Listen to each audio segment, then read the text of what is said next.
wind howled outside the small cabin in the woods, pushing snow against the windows like cold hands trying to get in.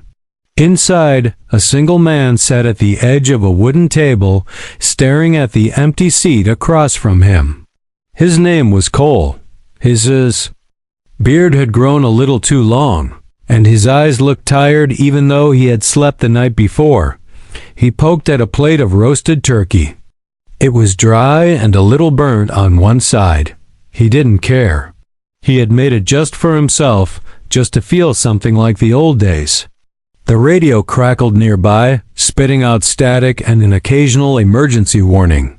He had stopped listening to those a long time ago. Whatever war was out there between Earth and the alien factions, it had moved far away from this snowy, forgotten place. Cole poured himself a drink and sighed. He didn't even know what day it was until he checked the small calendar nailed to the wall. Thanksgiving. The word made him feel heavier. A year ago, he'd lost his family, not to the war. Not even to aliens. Just to life. His wife had left with the kids after the last city fell. She wanted to live in a bunker, safe and underground. He wanted to stay free, even if it meant being alone. He raised the glass toward the empty chair. "Happy Thanksgiving," he muttered out suddenly. Something knocked out. It wasn't the wind. It wasn't snow. It was a sharp, deliberate tap at the door. Cole froze. His hand hovered above the table. No one came here. No one should have even known this place existed. He grabbed his rifle from beside the fireplace, his heart thudding harder than it had in months. Another knock came. Softer this time, almost gentle. He walked to the door slowly, careful not to step on the creaky floorboard. He pressed his ear to the wood, listening. Nothing. He opened the door just a crack.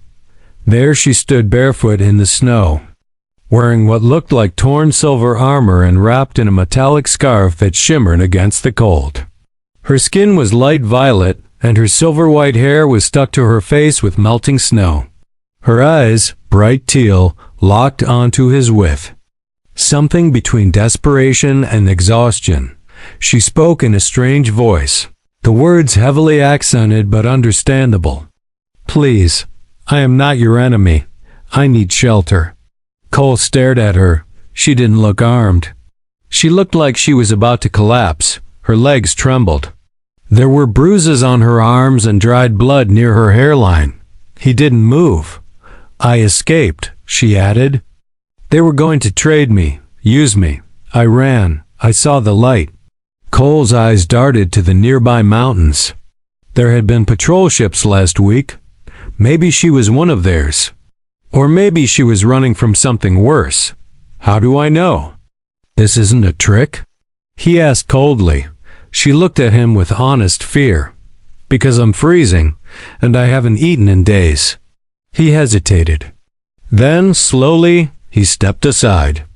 She stumbled in past him and collapsed near the fireplace. He shut the door and locked it again, his heart still racing. She didn't move for a long time. Cole set down the rifle but didn't go far. He watched her breathe, slow and shallow, like she was afraid to use too much air. Finally, he walked over to the table and brought the second plate, the one he thought he'd never need, and placed it on the floor next to her.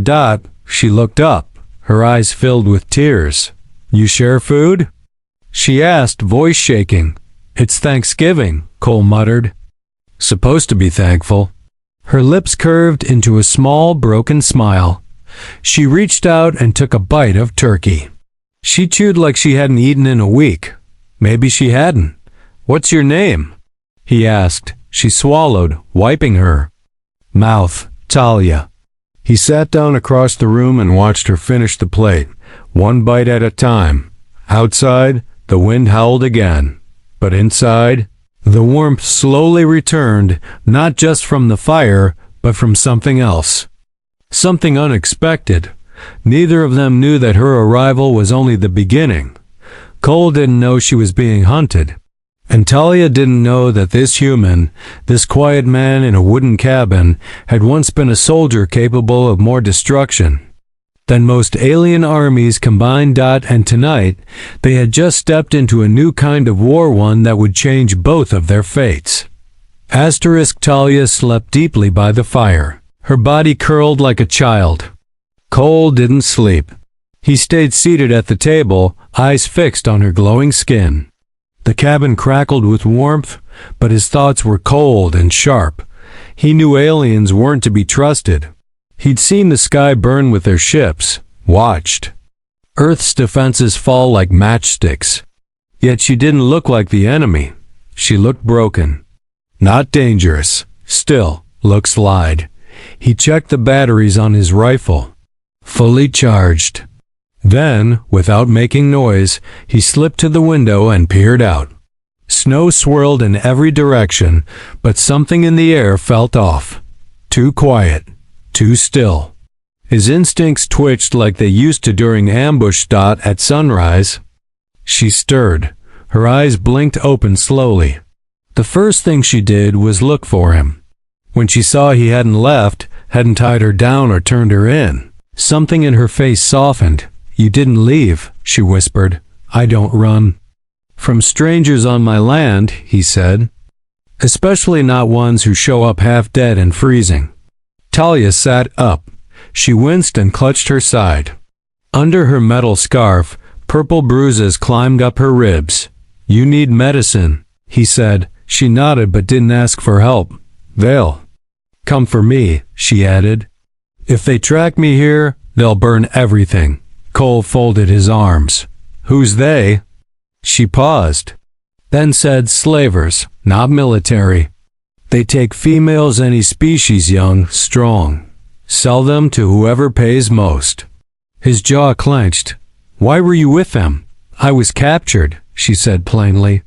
"I was trying to reach the human zone. There's a resistance base.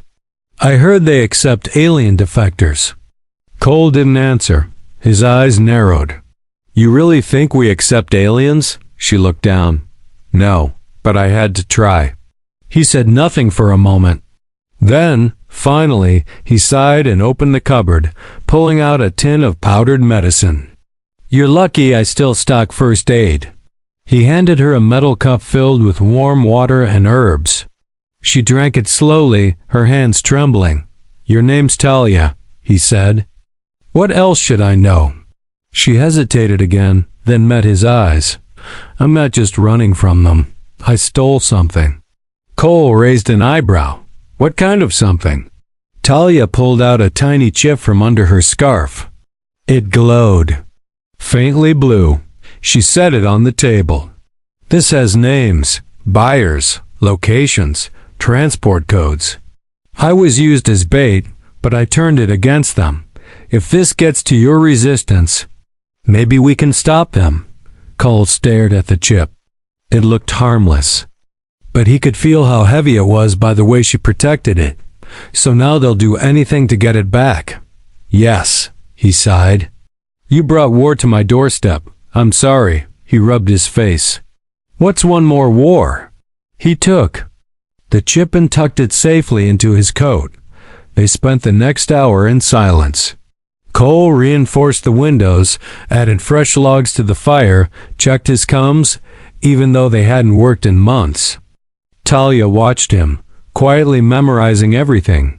"You were military," she finally said. He looked over. "That obvious? The way you move, the way you don't ask useless questions." Cole smirked faintly. "Yeah, once, Earth Recon." Before it all fell apart, Talia leaned back. "Then I came to the right place." He shook his head. "You came to the only place you hadn't been caught." Then they both froze. A sound outside, not the wind, not snow. A hum. Low. Mechanical. Cole moved fast.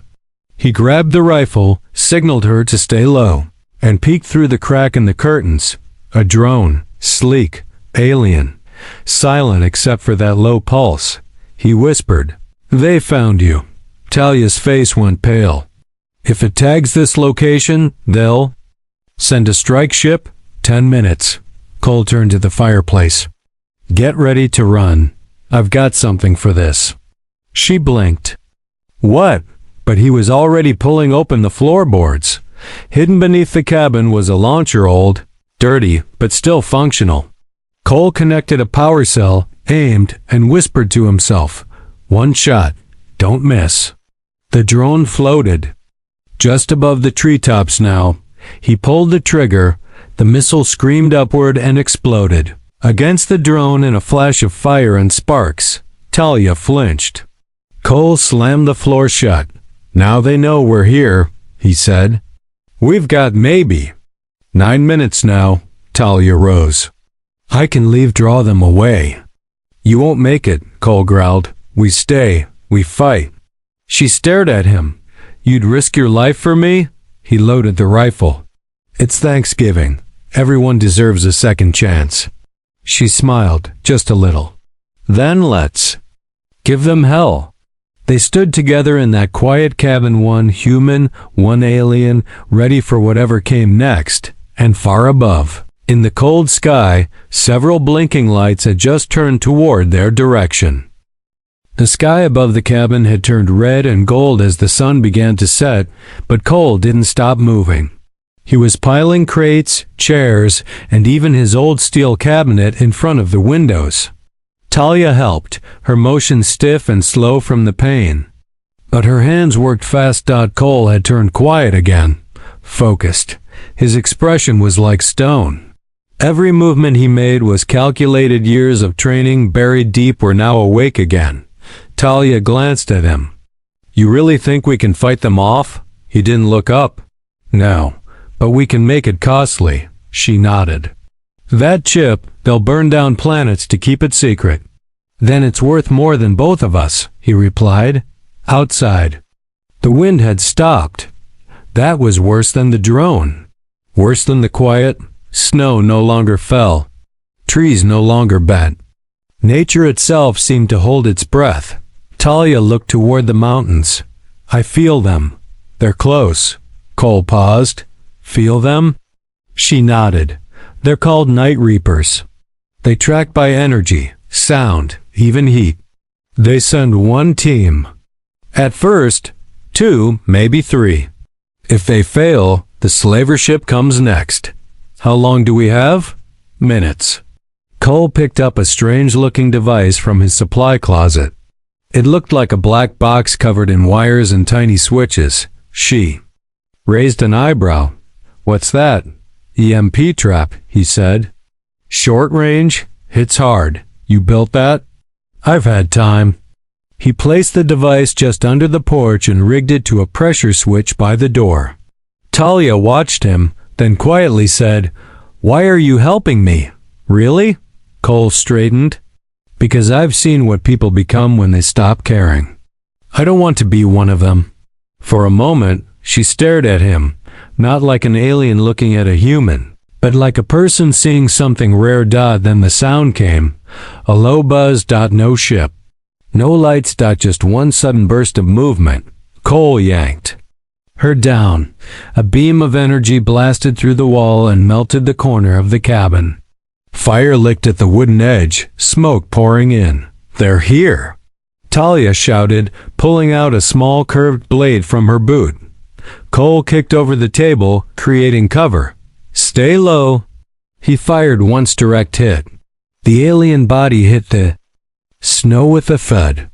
Its skin was dark and smooth, like leather stretched over armor. Its face had no eyes, just a mask with tubes. Another flash, this time from behind. The window shattered. Talia leaped forward and stabbed the second attacker in the throat before it could raise its weapon. Black blood sprayed her arm, sizzling. On her skin, 3 more came from the trees. Cole aimed the EMP box and hit the switch. The explosion wasn't loud, but it was brutal. Blue light burst from the porch, short-circuiting the enemies as they screamed and collapsed. Twitching in the snow. The cabin groaned from the shock. The roof cracked. Sparks flew. Cole coughed through the smoke. "They'll send the next wave now." Talia wiped blood from her cheek. I'm staying. No choice now, he said. Help me drag them out. Can't let their beacons ping this place. Together, they hauled the heavy, twitching bodies outside, tossing them into the snow. Talia hacked at the locator units on their backs while Cole sprayed them with ice water to cover any heat signals. After 10 minutes, it was done. The silence returned. Inside, the cabin was half destroyed. One wall burned, one corner torn open.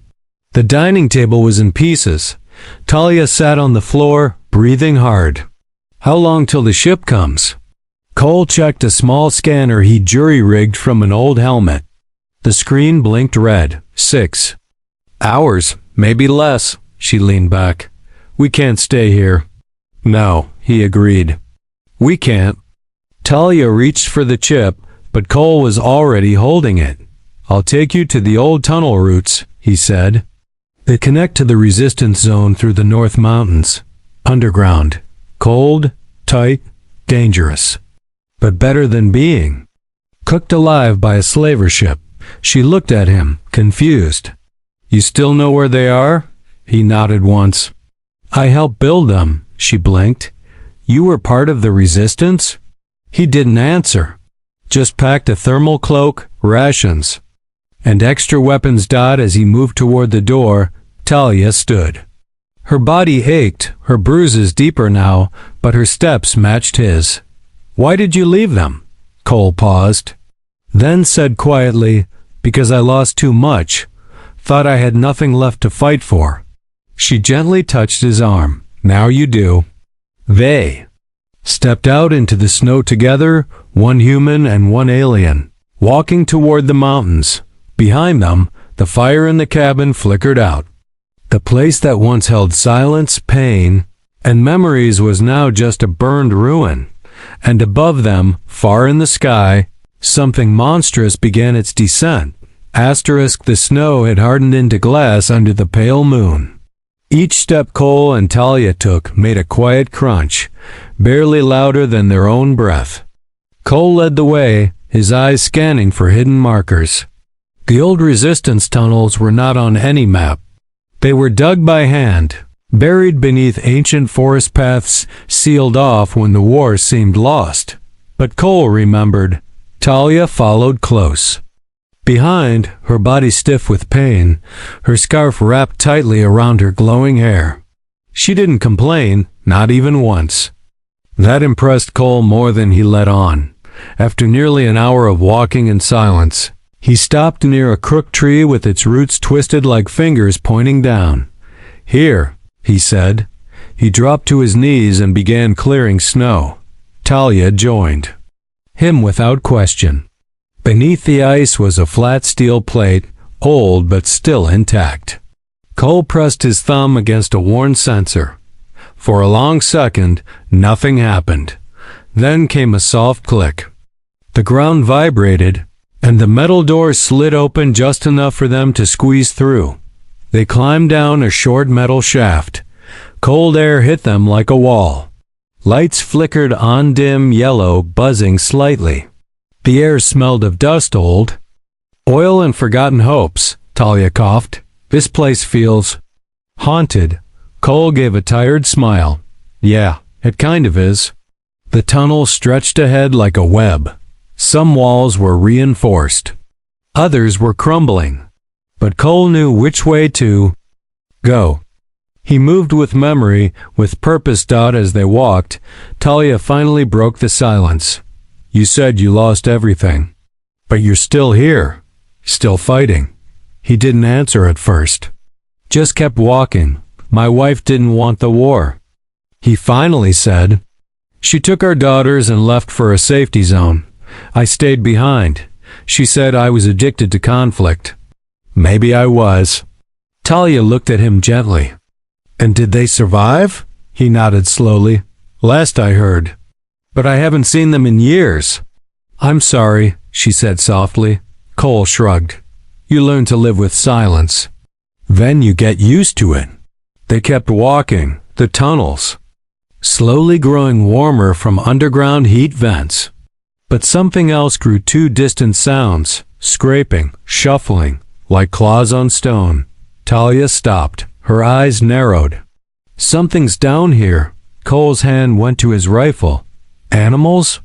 She shook her head. No, not animals.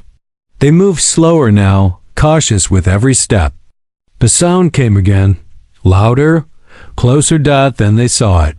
A pale, hunched creature at the far end of the tunnel. Its limbs were long and backward bent. It had no eyes, just a wide mouth that breathed steam. It sniffed the air and turned toward them. Cole raised his weapon. Tunnel lurkers. Talia whispered, I thought they were a myth. Nope. We trapped a few in here years ago. Guess they bred. The creature screamed. A high-pitched shriek that echoed down the tunnel like knives scraping metal. More shrieks answered it. Cole grabbed Talia's hand. Run. They sprinted down the passage, feet slamming the metal floor. Lights burst above them as more shrieks closed in. Behind them, the creatures chased on all fours, claws tearing into the walls. They reached a rusted door. Cole kicked it open, pulled her inside, and slammed it shut. The creatures smashed against it seconds later. But the door held up. Both of them collapsed on the floor, panting. Talia laughed softly. You weren't joking about dangerous tunnels. Cole smiled despite the adrenaline. Still want to reach the resistance? She looked at him with fire in her eyes. More than ever. As the noise behind the door faded, Talia slowly reached into her pocket and pulled out the chip again. She stared at it. Her expression shifted: sadness, guilt, something more. Cole noticed. What aren't you telling me? She looked up, eyes shimmering. This chip, it's not just names and roots. What else? She hesitated. Then whispered, it's got proof. Video. Audio. High officials, human and alien, doing trades, buying slaves. Some are part of your governments. Cole's face hardened. That explains the price on your head, she nodded. I wasn't. Just a runaway. I was part of a royal information unit. I broke protocol, stole the data, and ran. If we reach the resistance, they won't just be fighting slavers, they'll be fighting their own leaders. Cole leaned back, taking that in. You brought the storm, Talia. I know. He stood and offered her a hand. Then let's survive it. She took his hand. They moved deeper into the tunnel system, past old barricades, through darkness and forgotten traps. Every step closer to freedom meant more danger. But now they walked not as strangers, not as human and alien, but as two people bound by one mission. The truth would either free them all, or destroy everything left. The tunnel narrowed the deeper they went. Metal gave way to stone. Walls leaked water. The path ahead bent downward, sloping into the earth like a throat swallowing them whole. Cole moved carefully, light held low.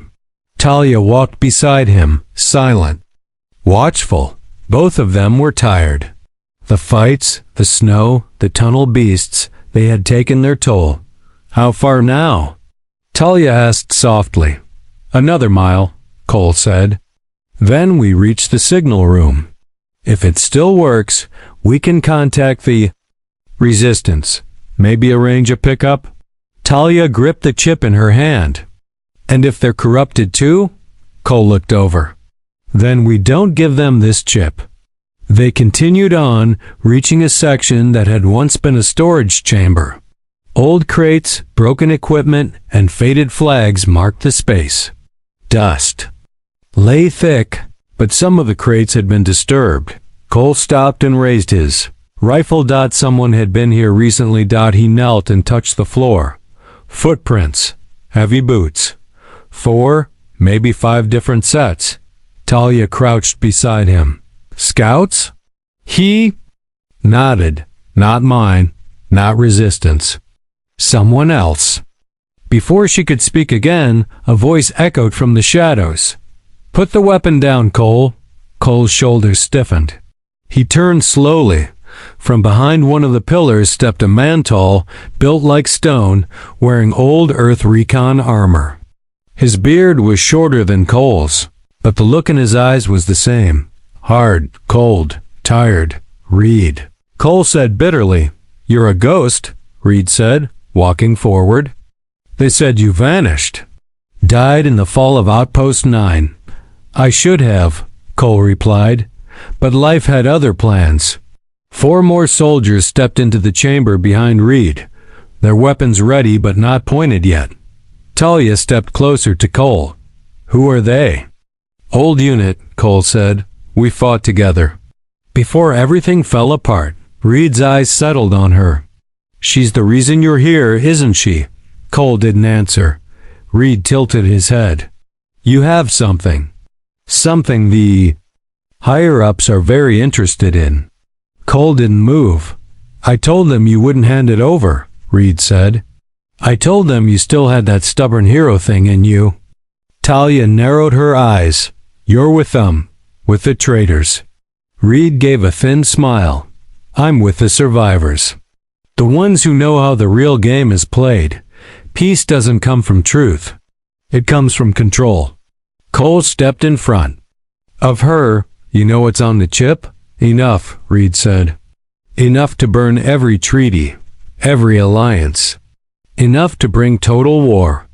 And if that happens, we lose the last pieces of Earth that still stand." "So the answer is silence?" Cole said, voice sharp. "The answer is control," Reed snapped. "Hand over the chip, walk away. No one will touch her. No one will touch you." Talia looked at Cole. Her face showed no fear, only resolve. He took the chip from his coat. Reed's men tensed. Fingers hovered over triggers. Cole held the chip in his palm.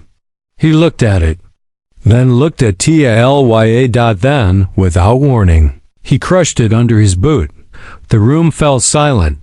Reed stepped forward in shock. "What did you—" "You'll never control it," Cole said. "And they'll never use her." Reed's face darkened. "You idiot. That data was leverage." That was poison," Cole growled. "And I won't let anyone use it. Not even you." Talia stared at him, stunned. The chip, the names, the evidence, all gone. But she didn't scream. She didn't curse. She just watched him. With something deep in her eyes trust, Reed stepped closer. "You think they'll spare her now? You just killed your only bargain." "No," Cole said. "I just gave her a chance to live free." Reed raised his weapon. "I should shoot you where you stand." Cole's rifle was up before Reed finished his sentence. "Then let's see who fires first." The standoff was silent. Guns ready. Fingers tight. Then Reed exhaled slowly. "I knew you'd never change." "Neither did you," Cole replied. Reed lowered his weapon.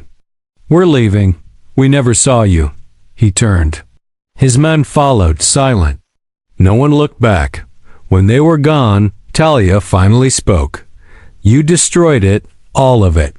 "Yes," Cole said, lowering his weapon. "Because I've seen what people do with power. I'd rather live with nothing than let them use it to keep enslaving others." She stepped toward him, her voice soft. "Then we have nothing left." He looked at her. "No, we have each other. And a chance to fight the right way." Talia reached for his hand. This time he didn't pull away. Together, they walked deeper into the tunnels, no longer carrying secrets, but carrying something more powerful. Truth, trust, and the will to resist without becoming monsters. The next day brought silence. Cole and Talia moved through the deepest parts of the tunnel system, guided only by old memory and dim red lights pulsing from the floor. They didn't talk much. Not out of fear, but because the weight of what they'd done, the choice to destroy the chip, still hung between them like smoke. Talia walked beside him with no hesitation, no anger, only trust. "Where are we going now?" she finally asked. "There's an old relay station," Cole replied. "Dead zone. but I think I can bring it back to life. From there, I'll send a coded message to the Resistance. No names, no details. Just a spark. A spark? He nodded. We can't hand over the data, but we can light a fire. Talia tilted her head. What if they don't answer? Then we make our own fight, he said.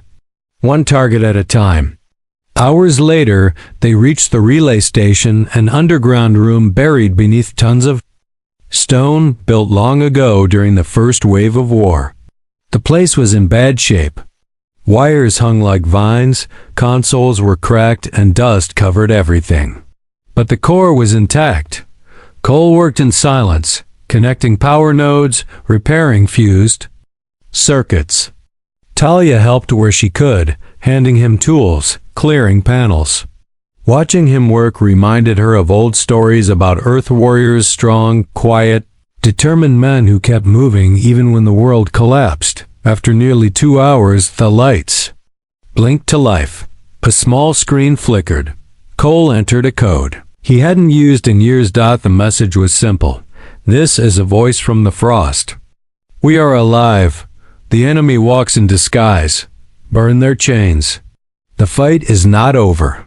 He sent it. No reply came. Talia sat beside him on the floor. Do you think it reached anyone? I hope so, he said. A sharp beep suddenly broke the silence. He turned to the screen. One word blinked back at them. Received. Cole stared at it. Talia smiled. That's your fire. He nodded slowly.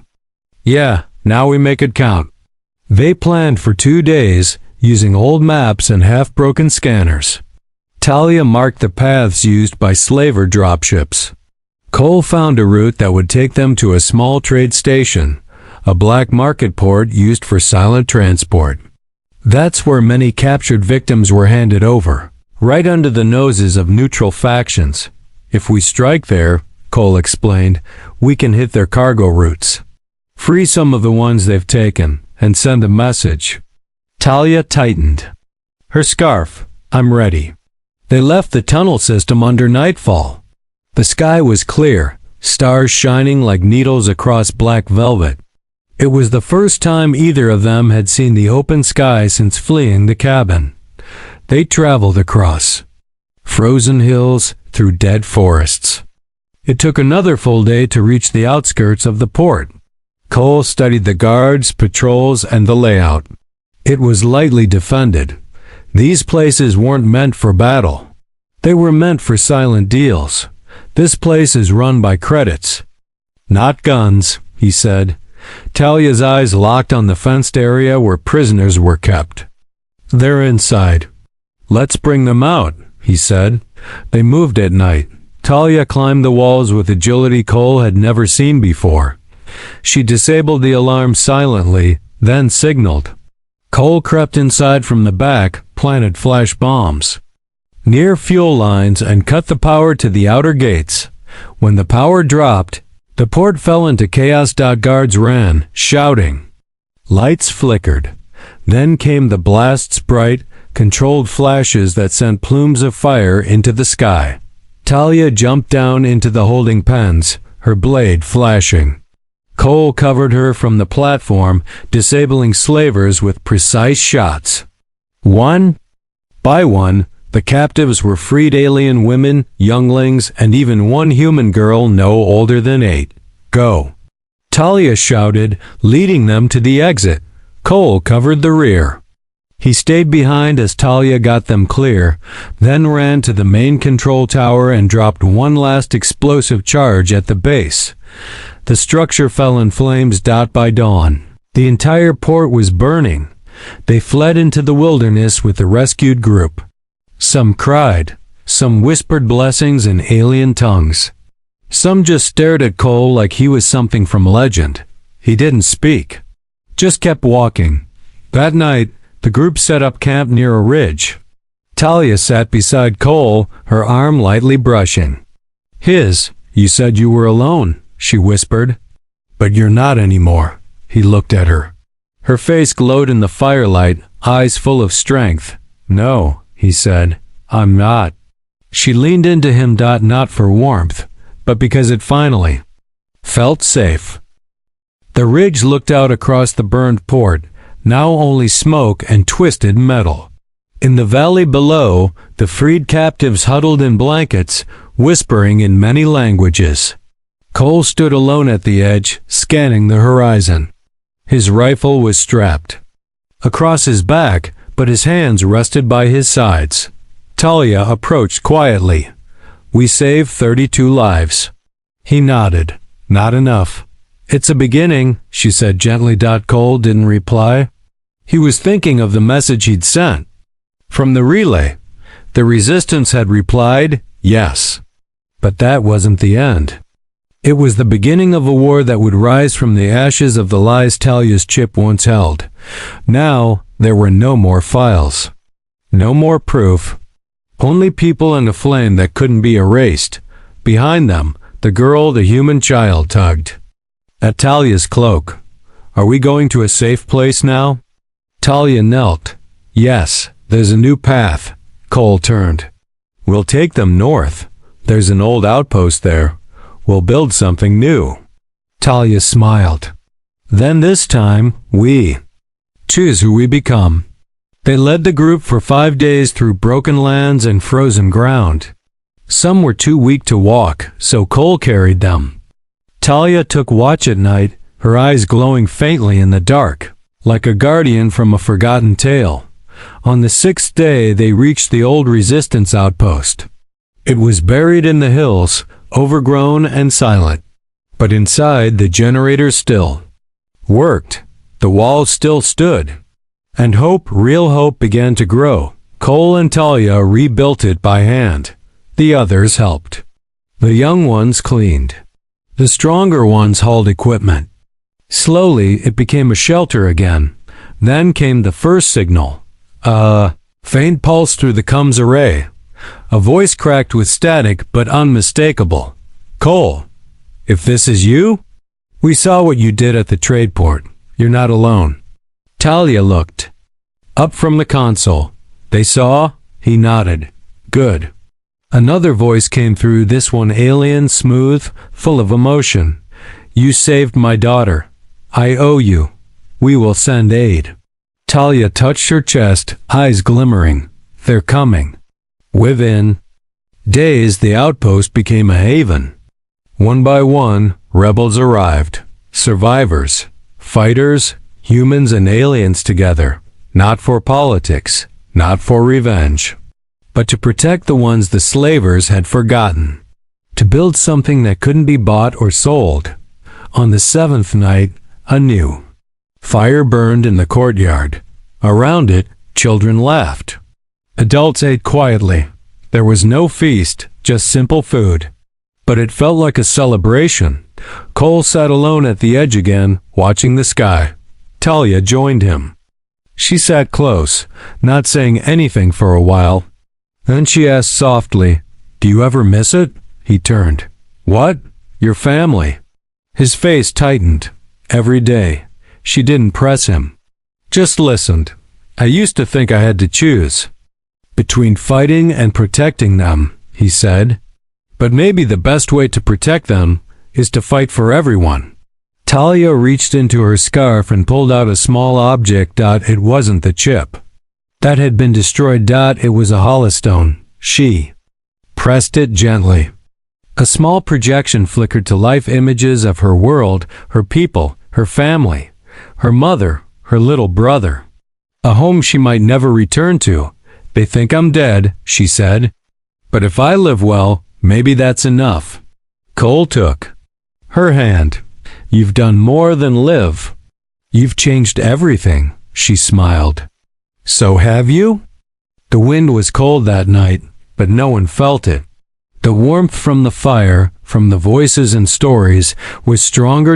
And in the sky, a star fell burning bright, then vanishing.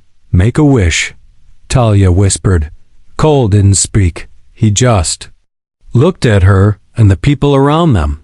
And in his heart, he knew this was Thanksgiving. Not because of food, not because of history, but because he wasn't alone anymore.